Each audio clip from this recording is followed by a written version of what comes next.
नमस्कार, मैं स्वप्निल और आप देख रहे हैं the news launcher Uttar Pradesh Uttarakhand. दोस्तों, आज खबर तो उत्तर प्रदेश से ही है। योगी जी के मठ गोरखपुर से और उसके ठीक बाद लखनऊ से। यानी कि योगी ने जहां से सियासत शुरू करी वहां से और आज की तारीख में जहां डेरा जमाए बैठे हैं वहां से। लेकिन योगी जहां पहुंचना चाहते हैं, यानी कि दिल्ली दरबार, तार वहां तक जुड़ेंगे। मोहन भागवत वो आज की तारीख में लखनऊ पहुंच रहे हैं और इससे पहले गोरखपुर में थे। और गोरखपुर में एक बयान दिया। बयान तो कई दिए, लेकिन एक बयान खासी सुर्खियां बटोर रहा है, जो उन्होंने संघ के पदाधिकारियों से बातचीत करते हुए कहा। और इसके साथ ही साथ सवाल तो ये भी है कि क्या मोहन भागवत अब गुजरात लॉबी से कोई बदला लेना चाह रहे हैं क्या? बदला कौन सा? वही वाला बदला कि गुजरात लॉबी जैसे ही हावी हुई, उसने संघ को नेपथ्य में डाल दिया। भारतीय जनता पार्टी के अध्यक्ष, जिनको लोग रबर स्टैंप कहा करते थे, वो रबर स्टैंप भी यहां तक बोल गए थे कि अब हमें संघ की जरूरत नहीं है। हालांकि 2024 के बाद परिस्थितियां बदली और 15 अगस्त 2025 की तारीख थी जब पहली बार मोदी जी की जबान पर देश के लाल किले से स्वतंत्रता दिवस के दिन आरएसएस शब्द आया। कुल मिलाकर अंदर खाने भीतर गजब की राजनीति चल रही है और उस राजनीति को आज डिकोड करने की जरूरत आन पड़ी है। सबसे पहले जरा संतोष जी को जोड़ लीजिए। बहुत बहुत स्वागत है संतोष भाई।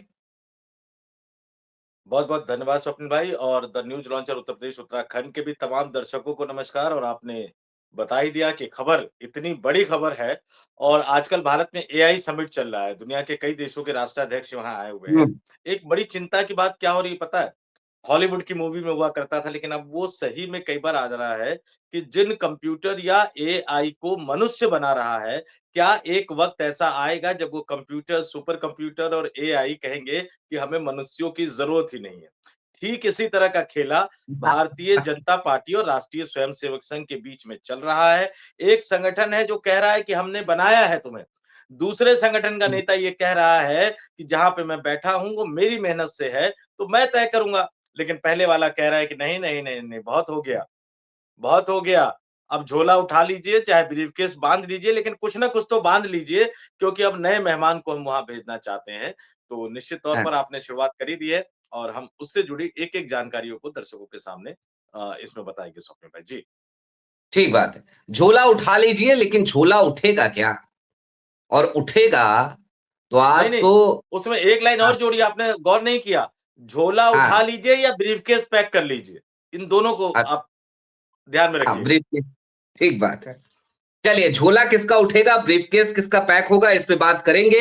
लेकिन सबसे पहले जरा दर्शकों को कुछ खबरें दिखा देते हैं। ले आइए भैया, जरा एक एक करके ले आइए। सभी दल के कार्यकर्ताओं समर्थकों को संघ से जोड़े। संघ प्रमुख कहां बोला? गोरखपुर में। गोरखपुर में राष्ट्रीय स्वयंसेवक संघ के सरसंघचालक मोहन भागवत ने संगठन के विस्तार के लिए स्वयं सेवकों को मार्गदर्शन दिया। उन्होंने कहा कि हमें सभी राजनीतिक पार्टी के समर्थकों को संघ से जोड़ने का प्रयास करना चाहिए। अगली खबर ले आइए। मोहन भागवत लखनऊ विजिट। आरएसएस के शताब्दी वर्ष पर मिशन लखनऊ 2 दिवसीय दौरे पर पहुंच रहे मोहन भागवत। सामाजिक सद्भाव और युवाओं पर रहेगा जोर। हटाइए संतोष भाई, सभी राजनीतिक दलों के कार्यकर्ताओं को जोड़िए। संघ डिसोन कर रहा है क्या भारतीय जनता पार्टी को? कह रहा है कोई बात नहीं, जाने दो, बिगड़ गया है बच्चा। अब बच्चा बिगड़ गया है तो पड़ोसी वाले पड़ोस का जो बच्चा है उसको भी अपना बच्चा कह लो, सबको जोड़ लो अपने साथ। अब ये कह रहा है क्या संघ आज की तारीख में? देखिए स्वप्निल भाई, थोड़ा-सा मैं पीछे की तरफ ले जाऊँगा, थोड़ा-सा क्या ज़्यादा पीछे की तरफ ले जाऊँगा, लेकिन एक-एक करके बैक टू बैक मैं तमाम चीज़ों को रख दूँगा। बहुत संक्षेप में बता दूँगा।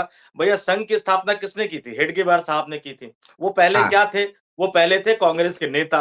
कांग्रेस के नेता और उन्होंने महात्मा गांधी को देखा कि महात्मा गांधी ने किस तरह से भारत की आजादी के आंदोलन में शामिल होने से पहले पूरे देश का भ्रमण किया, थर्ड क्लास के डब्बे में।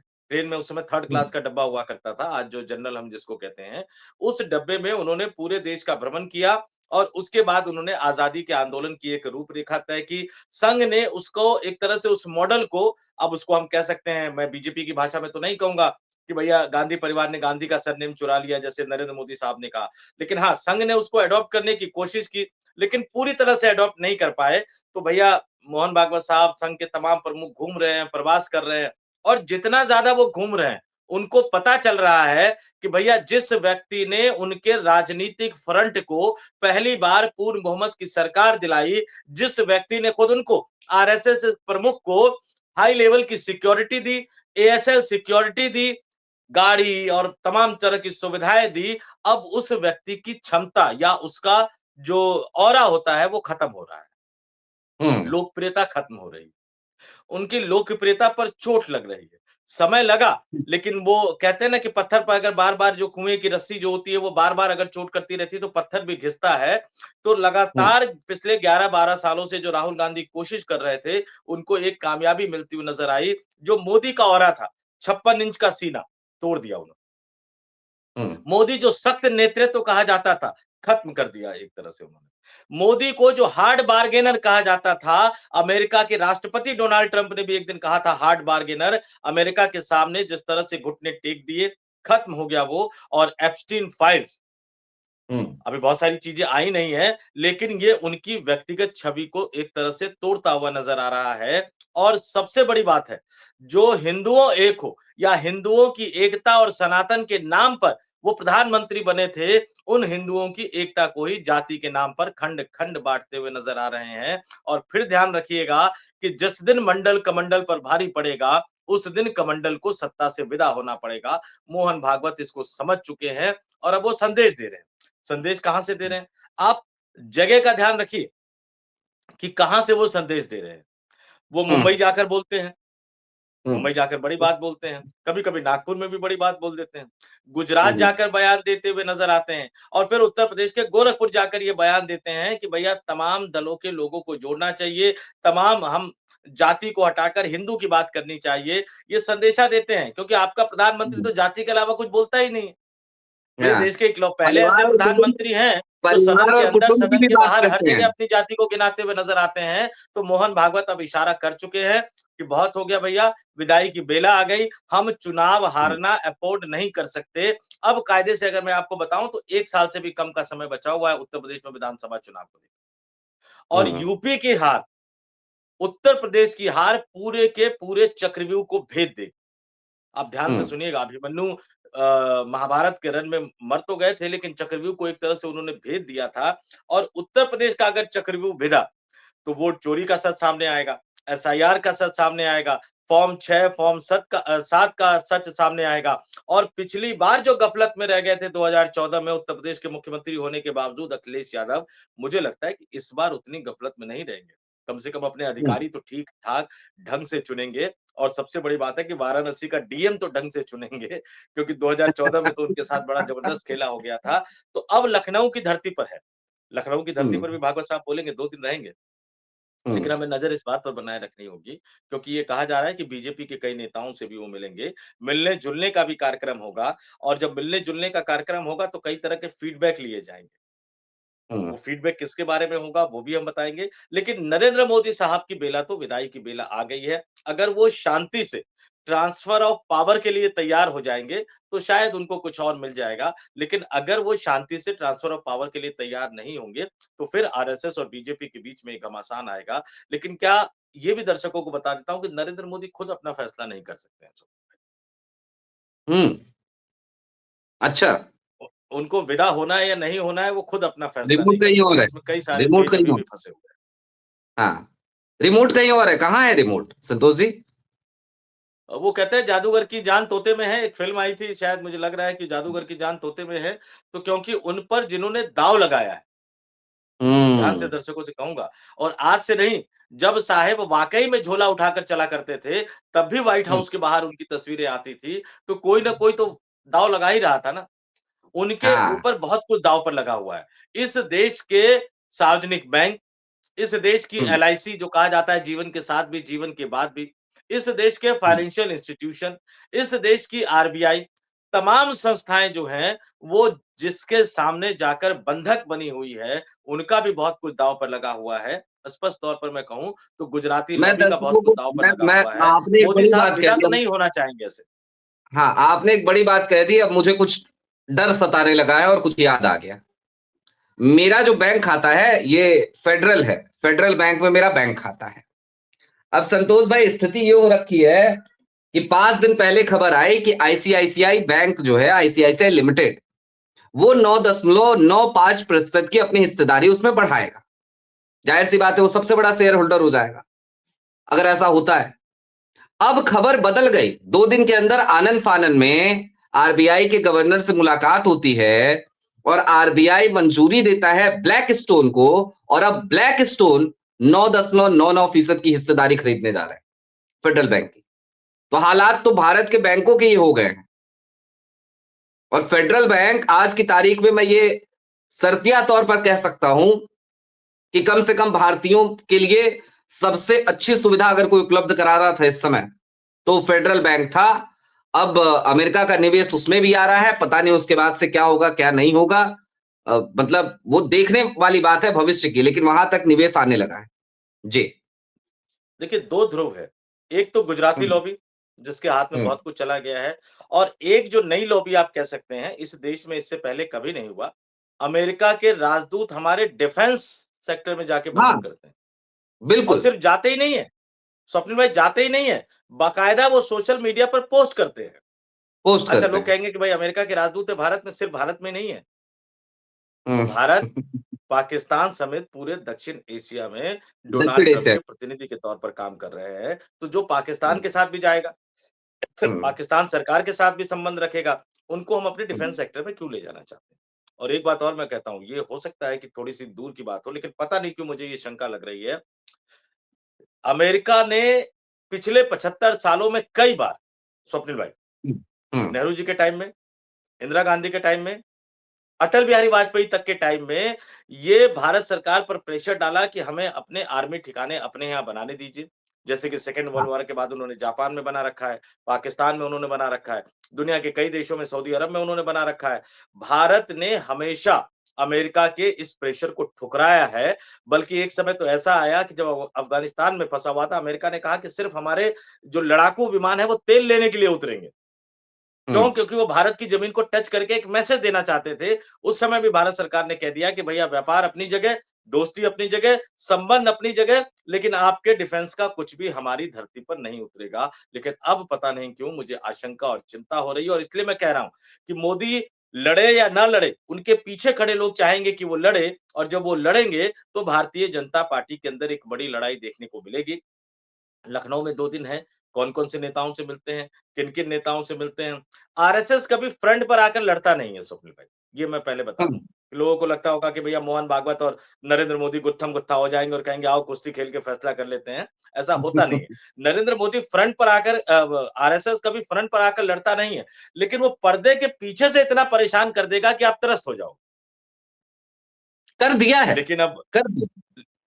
लेकिन अब मोदी जी के सामने दिक्कत ये है कि भैया अपने वैचारिक संगठन की माने, या अपने दोस्त हम्म। की माने, या उनकी हम्म। माने जो पता नहीं क्यों, किस आधार पर ये कह रहा है कि वो मोदी का राजनीतिक करियर, पॉलिटिकल करियर तबाह कर देंगे। तो बड़ी अजीब-सी स्थिति हो गई है भारत की, स्वप्न भाई। ठीक। संतोष भाई, आपने कहा परेशान कर देगा, मुझे तो लग रहा है परेशान करना शुरू कर चुका है। उसका मतलब कहते हैं ना कि सो कॉल्ड लगा देते हैं, चलिए आगे। सो कॉल्ड शिक्षाविद, कथित शिक्षाविद, कथित पत्रकार, कथित विचारक, जो संघ से जुड़े हुए हैं, संघ के इकोसिस्टम का हिस्सा हैं, संघी विचारधारा के जो लोग हैं, उन लोगों को आज की तारीख में जाकर के देखिए, वो शाह की तारीफ कर देंगे, पीयूष गोयल तक की कर देंगे, लेकिन मोदी जी की तारीफ उनके मुंह से नहीं निकल पा रही है। और पता नहीं क्यों नहीं निकल पा रही है। अच्छा, चलिए तारीफ मत कीजिए, साइलेंट हो जाइए, नहीं निकल पा रही है तारीफ, कोई बात नहीं, मत कीजिए तारीफ। कल एआई समिट इतना बड़ा हुआ, मोदी जी वहां पे गए, खूब छीछा लेदर हो गया, मिस मैनेजमेंट की पूरी पूरा सोशल मीडिया भरा पड़ा है किस तरीके का मिसमैनेजमेंट था, उस पे तमाम लोग आकर के आज ट्विटर पे ट्रोल कर रहे हैं। अजीत भारती हो, हर्षवर्धन त्रिपाठी हो, तमाम लोग हों, और ये लोग लगातार बीते कुछ दिनों से इनका ट्रैक रिकॉर्ड बन गया है। ये सुबह से लेकर शाम तक कम से कम 2 ऐसे मौके आ जाते हैं जब ये मोदी जी को ट्रोल कर देते हैं। तो आप कह रहे हैं परेशान कर देगा, हमें तो लग रहा है परेशान करना शुरू कर चुका है संघ, ऐसा है क्या? नहीं, शुरू कर चुका है, परेशान करना निश्चित तौर पर शुरू कर चुका है, आगे ये और ज़्यादा परेशान करेगा और जो 2 नाम आपने लिए, उन हम्म। दोनों नामों के अलावा सैकड़ों नाम ऐसे हैं, जो मैं जानता हूँ जो हजारों इस हजारों इकोसिस्टम के हजारों हिस्से रहे हैं हजारों और हजारों हैं, और सैकड़ों तो सोशल 2016 के मीडिया पे बाद पॉपुलर है। हाँ। नहीं, आप स नहीं और भी बहुत सारे पॉपुलर संघी विचारक मत कहिए, इसमें तथाकथित इन्फ्लुएंसर भी हैं, जिनको हम्म। सोशल मीडिया के ज़माने में आरएसएस के इकोसिस्टम ने और बीजेपी के इकोसिस्टम ने बड़ा पत्रकार बनाया, बड़ा हम्म। इन्फ्लुएंसर बनाया, बड़ा चिंतक बनाया और बड़ा पत्रकार, हम्म। बड़ा इन्फ्लुएंसर और बड़ा चिंतक बनाकर उनको टीवी स्टूडियो में बिठाया। कभी वो वरिष्ठ हम्म। पत्रकार के नाम पर बैठते हैं, कभी विश्लेषक के नाम पर बैठते हैं, कभी इकोनॉमिक एक्सपर्ट के नाम पर बैठते हैं, कभी डिफेंस हम्म। एक्सपर्ट के नाम पर बैठते हैं और कभी आरएसएस विचारक के नाम पर बैठते हैं। इन तमाम हम्म। लोगों को आगे बिठाया और एक गाजर लटका दिया राकेश सिन्हा वाला, कि राकेश सिन्हा ने इतने समय तक मेहनत की तो उनको राज्यसभा भिजवा दिया। तो अब तमाम लोगों को लगता है कि शायद अब आरएसएस खुश हो जाएगा तो राज्यसभा तो भिजवा ही देगा। हालाँकि हाँ। राकेश सिन्हा साहब के साथ भी बड़ा धोखा हो गया। पिछली बार उनको कहा गया था जाइए बेगूसराय से तैयारी कीजिए, अंतिम समय पे गिरिराज का ही टिकट हो गया, उनको टिकट मिला नहीं। लेकिन वो गाजर एक लटका के उन्होंने रखा हुआ है। ये हाँ। तमाम लोग धीरे-धीरे अपनी भाषा बदल रहे हैं और मैं किसी पर आरोप तो नहीं लगा रहा। लेकिन अगर हम्म। ऐसे 100 से ज़्यादा लोग स्वप्निल भाई, ऐसे 100 से ज़्यादा लोगों की ज़बान अगर सोशल मीडिया पर बदल रही है, एक साथ बदल रही है, तो एक साथ तो दिव्य-दृष्टि नहीं आ सकती 100 लोगों की। एक साथ तो सही बात है। अंतरात्मा नहीं बदल सकती 100 लोगों की। एक साथ हाँ, तो ठीक है। सोच बदल नहीं सकती 100 लोगों की। तो ज़ाहिर-सी बात है कि कोई न कोई तो है जो इनको गाइड कर रहा है। कोई न कोई तो हम्म। है जो इनको बता रहा है कि क्या करना है, क्या नहीं करना है। शुरुआत 2024 के लोकसभा चुनाव से ही हो गई थी। हम्म। जब जेपी नड्डा के जरिए नरेंद्र मोदी और अमित शाह ने संघ को एक मैसेज देने की कोशिश की और संघ की तरफ से कई टिकटों को लेकर प्रेशर था। ये लोग कहते हैं कि भैया हम तो समाज सेवा कर रहे हैं लेकिन लाखों का चश्मा और लाखों की घड़ी पहनने वाले लोग समाज सेवा तो नहीं करेंगे और जो लोग इनको वो घड़ी लाखों का और लाखों का चश्मा भेंट करते हैं जाहिर सी बात है कि वो कुछ ना कुछ तो बदले में चाहते ही हैं। तो जब उनको हम्म। टिकट देने का प्रेशर पड़ता चला गया, कई तरह के प्रेशर थे। कई जो आरएसएस के कोटे से आए थे उनको फंड का भी प्रेशर था कि भैया चुनाव लड़ने के लिए पैसा भी दो। तो जेपी नड्डा को आगे कर दिया गया, उन्होंने कह दिया कि नहीं हमें संघ की ज़रूरत नहीं है। संघ ने बता दिया कि भैया आप 282 यानी पूर्ण बहुमत की सरकार आपने बनाई, ठीक है, बहुत अच्छा काम किया। आपको लगा कि आपने खुद किया। फिर आप 303 ले आए, ठीक है, आपको लगा कि आपने खुद कर दिया। अगली बार आपने हम्म। कहा कि संघ की ज़रूरत नहीं है, तो संघ ने आपको 240 पर पटक दिया, यानी अल्पमत की हम्म। सरकार चलाने पर आपको मजबूर कर दिया। संघ ने तो औकात बता ही दी थी। लेकिन हम्म। उसके बाद फिर इन्होंने महाराष्ट्र विधानसभा में खेला किया, हरियाणा विधानसभा में खेला किया, दिल्ली हम्म। विधानसभा इन सबों को लेकर फिर ये थोड़ा-सा आगे बढ़ते चले गए और हालत ये हम्म। हो गई कि सितंबर 2025 जब आया, जो नियम बनाया था उस नियम को पालन करने का वक़्त तो साहब ने इनकार कर दिया। प्रेशर डाला गया कि उसके बाद सोशल मीडिया पर एक पूरा अभियान चला दिया गया कि भैया उनसे 6 दिन पहले तो 75 साल के भागवत साहब हो रहे हैं, तो क्या वो छोड़ेंगे? मजबूरी में हम्म। भागवत साहब को विज्ञान भवन के कार्यक्रम में बयान देना पड़ गया कि उन्होंने ऐसा कहा तो नहीं था। लेकिन फिर हम्म। भी लक्ष्य तो वही था और मैं क्रोनोलॉजी बता रहा हूँ अमित शाह की भाषा में। उसके बाद फिर एक छात्रों के साथ परीक्षा पे चर्चा करते हैं मोदी साहब। वो कहते हैं कि मेरे पास फ़ोन आया था जन्मदिन के दिन, 75 साल की बधाई दी। मैंने कहा नहीं मैं तो पीछे नहीं देखता हूँ, अभी तो 25 साल और देख रहा हूँ मैं। अब एक जो पुरानी कहावत होती है कि एक नेता कहता है कि भैया मैं तो सेवा करना चाहता हूँ, भाजपा से टिकट मिल जाए, कहता नहीं मिलेगा। तो मैं तो सेवा हम्म। करना चाहता हूँ, सपा से टिकट लूँगा, तो कहते नहीं मिलेगा। फिर हम्म। कहते कि ठीक है मैं तो सेवा करूँगा, कांग्रेस से मिल जाए, कहते नहीं मिलेगा। तो कहते देखिए भाई साहब मैं तो सेवा करूँगा, भाजपा नहीं दे कोई बात नहीं, सपा नहीं दे कोई बात नहीं, कांग्रेस ना दे कोई बात नहीं, बसपा ना दे कोई बात नहीं। भैया चंद्रशेखर आजाद समाज पार्टी, काशीराम भी दे कोई बात नहीं। मैं निर्दलीय लड़ जाऊँगा लेकिन सेवा तो करूँगा। तो मोदी जी अड़ गए कि भैया मैं हम्म। 5 साल का हिसाब भले ही ना दूँ, मैं जनता को हम्म। ये ना बताऊँ कि मैंने ₹40 लीटर पेट्रोल डीज़ल क्यों नहीं दिया। मैं जनता को ये ना बताऊँ कि भाई जो ब्लैक मनी मुझे लाना था उसकी बजाय ब्लैक मनी बढ़ती क्यों जा रही है। मैं जनता को ये ना बताऊं कि भैया बैंकों का मर्जर करके आप कहीं कुछ और तो खेल नहीं खेल रहे, लेकिन मैं भारत को विकसित बनाऊंगा क्योंकि मैंने 2047 तक का लक्ष्य रखा है, तो 47 से पहले मैं नहीं हटूंगा। और अब उनके नीचे के लोग आरएसएस के लोग कह रहे हैं कि नहीं अब तो साहब ने हद कर दी। तो हद कर दी अब है, तो मोर्चा वो खोल चुके हैं, संदेशा वो हाँ, देते हुए नज़र आ रहे हैं। गुजराती लॉबी को ये धीरे-धीरे समझ में आ रहा है। अमित शाह थोड़ा बहुत डिफेंड करने की कोशिश कर भी रहे हैं, लेकिन ये जो गेम है, स्वप्निल भाई, वो धीरे-धीरे अब गुजराती लॉबी के हाथ से निकलता हुआ नज़र आएगा। क्योंकि अभी आप ध्यान से देखिएगा, संघ फ्यूचर प्राइम मिनिस्टर के उम्मीदवार को आगे नहीं कर रहा है। लोग ये सवाल पूछेंगे, मुझसे भी पूछते हैं, हुँ, जब मैं भी अपने प्लेटफ़ॉर्म पे शो करता हूँ, तो कई लोग आते हैं कि भैया किसको बनाएँगे?